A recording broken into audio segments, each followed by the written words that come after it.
percée de cette magnifique cité orientale dans la nuit des temps.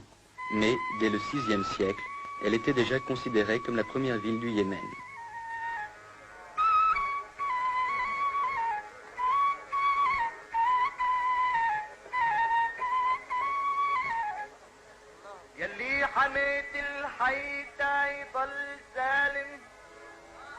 Proclamée le 26 septembre 1962, la République, dont on voit ici le palais présidentiel, la confirme dans son rôle de capitale de l'Arabie heureuse. À l'occasion de la fête de la rupture du jeûne, une réception est organisée au palais du gouvernement. Son Excellence Al-Iriani se prête aimablement aux servitudes de la célébrité. Les notables viennent lui présenter leurs hommages,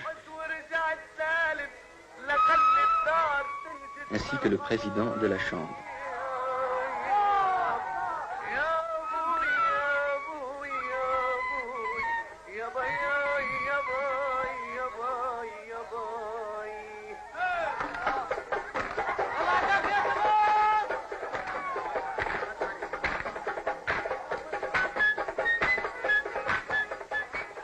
Le matin de cette journée de fête, les fidèles se sont rendus aux différentes mosquées de la ville, particulièrement à Mashhad, lieu de prière en plein air. Par groupes plus ou moins importants, ils effectuent la prière publique sous la direction d'un imam.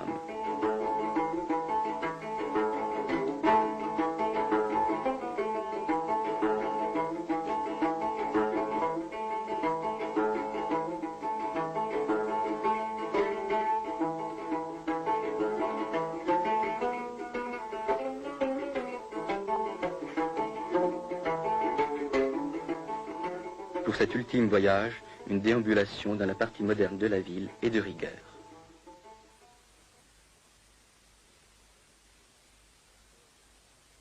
La magnifique porte du Yémen, orgueil de Sanaa, permet d'accéder directement au marché où sont vendus les différents produits d'un pays essentiellement agricole.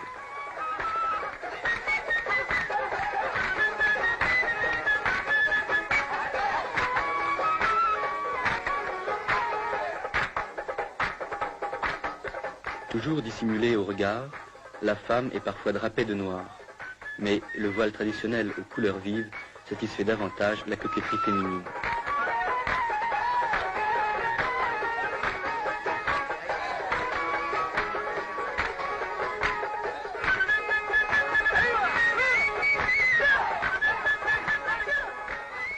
L'artisan yéménite travaille selon des méthodes ancestrales mais efficaces. Ces plats sont taillés d'une seule pièce dans la pierre tendre.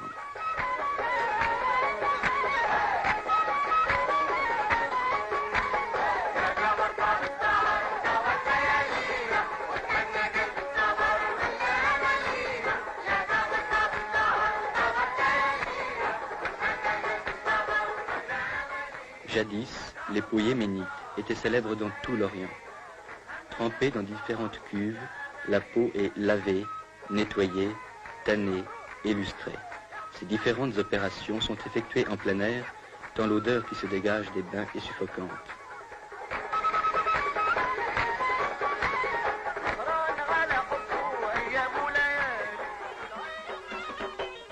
À l'occasion d'un mariage, jeunes et vieux exécutent les pas du Bara, la danse nationale yéménite.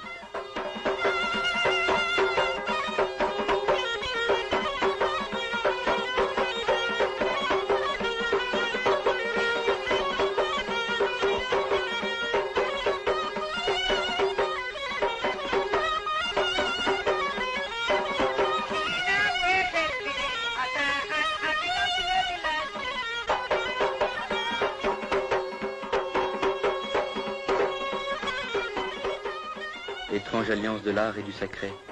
Les danseurs exécutent leurs pas à l'ombre du tombeau d'un ingénieur chinois décédé au service du Yémen.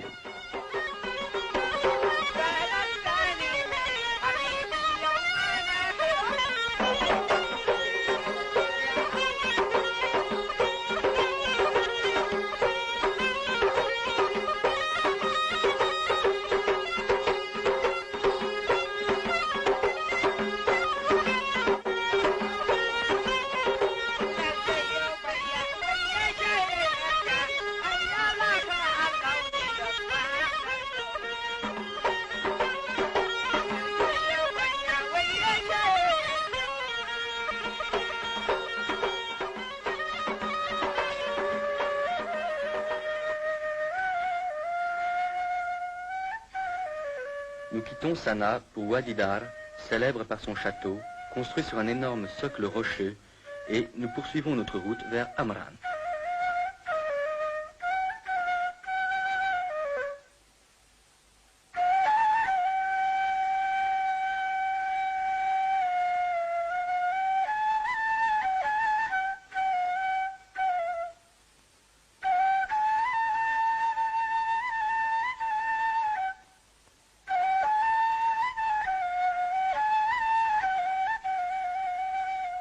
Amran, gros bourg fortifié, garde encore ses anciens remparts en terre séchée.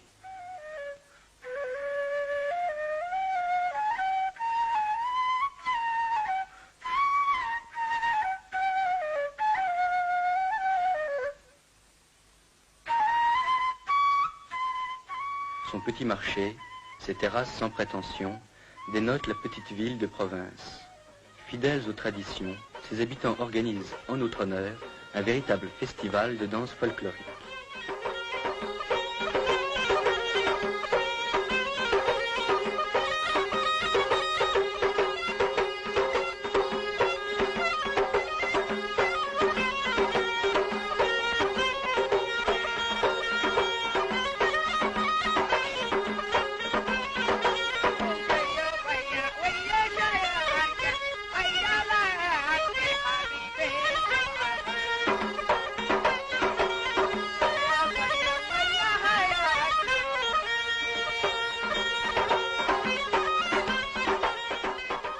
Les danseurs brandissent leur redoutable yambia, enroulent une serviette autour du bras gauche en guise de bouclier et exécutent un pas guerrier.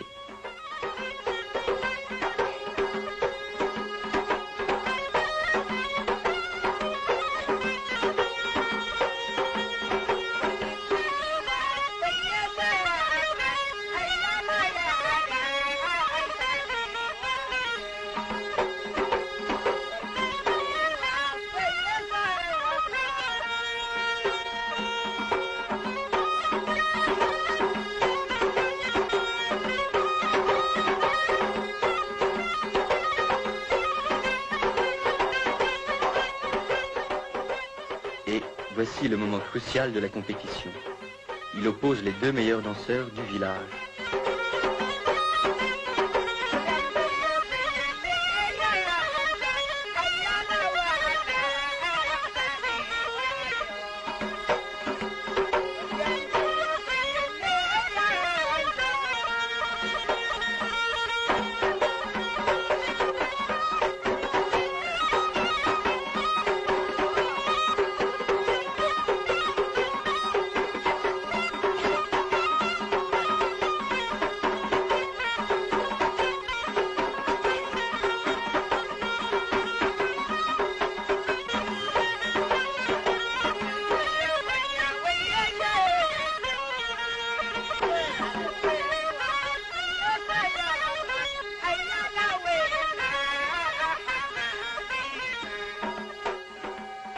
De Amran, nous nous dirigeons vers Kamr, centre vital de la célèbre confédération des Hachides.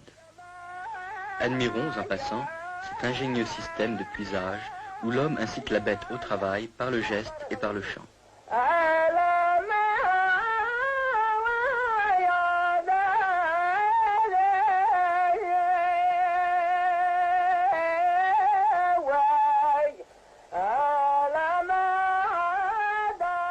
Non loin de la ville, dans une ferme isolée, vivent les tisserands. Ils appartiennent en effet à la catégorie humble de la population. Le tissage est une activité essentiellement masculine. C'est l'homme qui file et fabrique ces magnifiques tapis.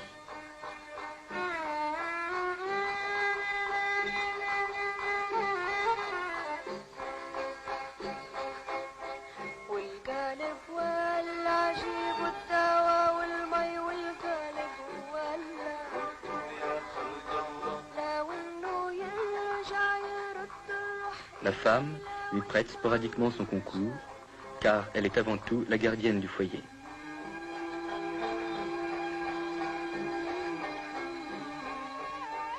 La petite ville de Kamr jouit encore de l'antique droit d'asile.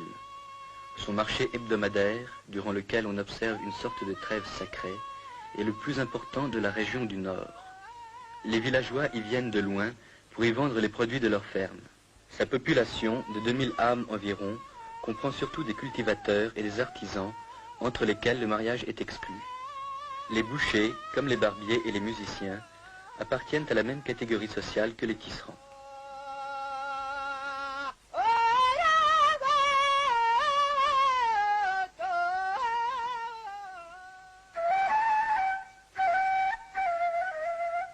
Notre voyage à Zafar n'est pas du tout repos.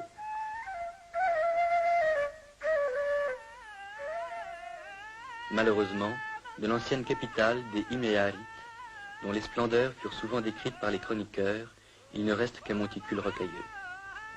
Certaines maisons du nouveau village portent la marque du passé.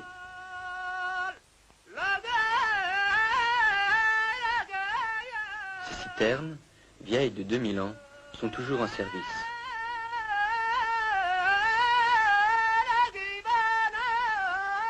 En descendant vers la plaine, le paysage devient moins austère et l'on est agréablement surpris par la fertilité du sol. De loin, on entend le chant ancestral du battage.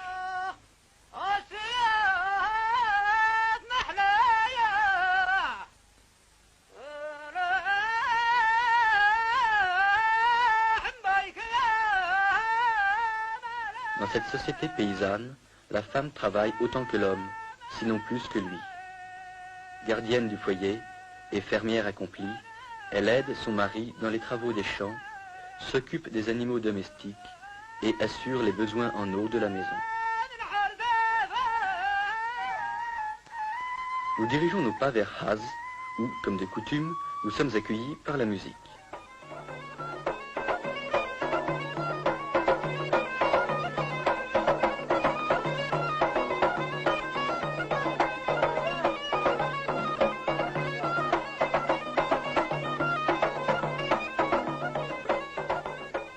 C'est un jour de marché et nous pouvons ainsi admirer le pittoresque des costumes et la variété des produits.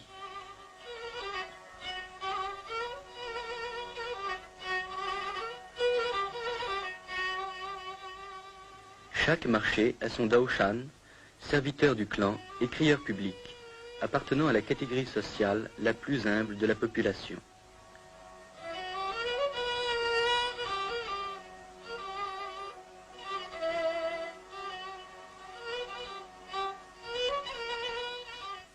Le marché a aussi son juge, reconnaissable sur ses images à son bâton.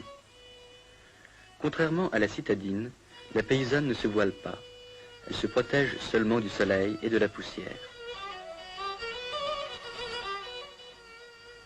Le marché terminé, on compte ses gains, on se dit un dernier mot, et l'on prend le chemin du retour vers des villages presque inaccessibles.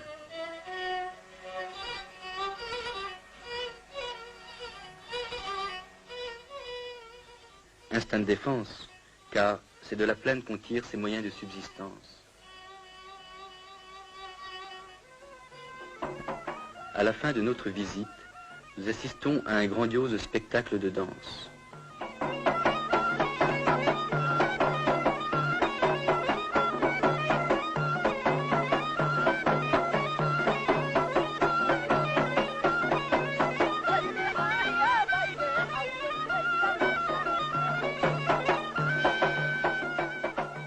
Le Yéménite est passionné de danse qu'il considère comme une manifestation de sa sensibilité artistique.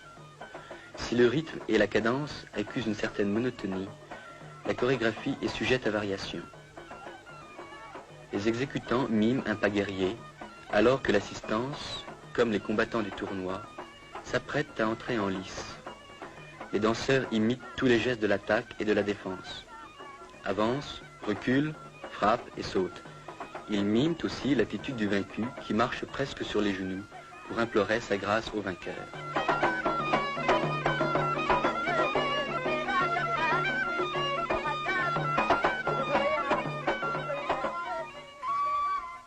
Nous quittons ces paysages austères pour nous rendre vers un site qui respire la quiétude et la fraîcheur. C'est la région la plus fertile de l'Arabie heureuse, dominée par la riante Djibla. Aucune autre ville du Yémen ne lui est comparable, tant son charme est grand. Notre courte visite ne nous permet pas d'admirer toutes les beautés de cette cité qui fut jadis la capitale de la reine Arwa.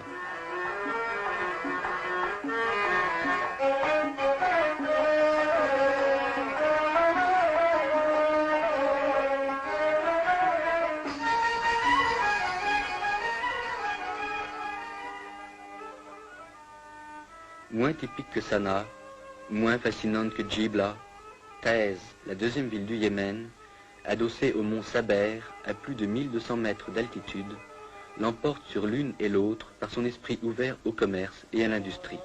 Elle est dominée par la mosquée Ashrafiyya, qui semble la tenir sous sa protection. Ancienne résidence de l'imam Ahmad, elle garde son ancien cachet, ses remparts et sa redoutable forteresse.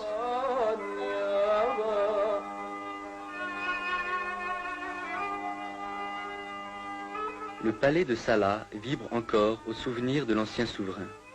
Il en porte aussi la marque. À l'intérieur de ses murs sont gardés les lions du roi, descendants du couple offert jadis par le Négus.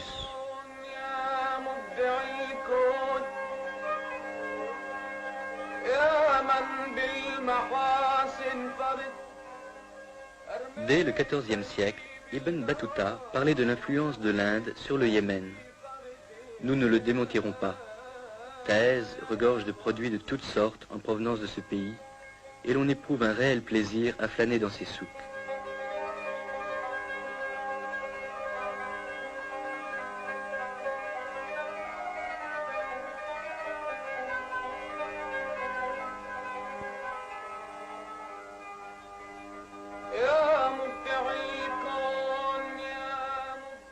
Un dernier coup d'œil et un regard nostalgique vers ces horizons lointains du pays de la reine de Saba.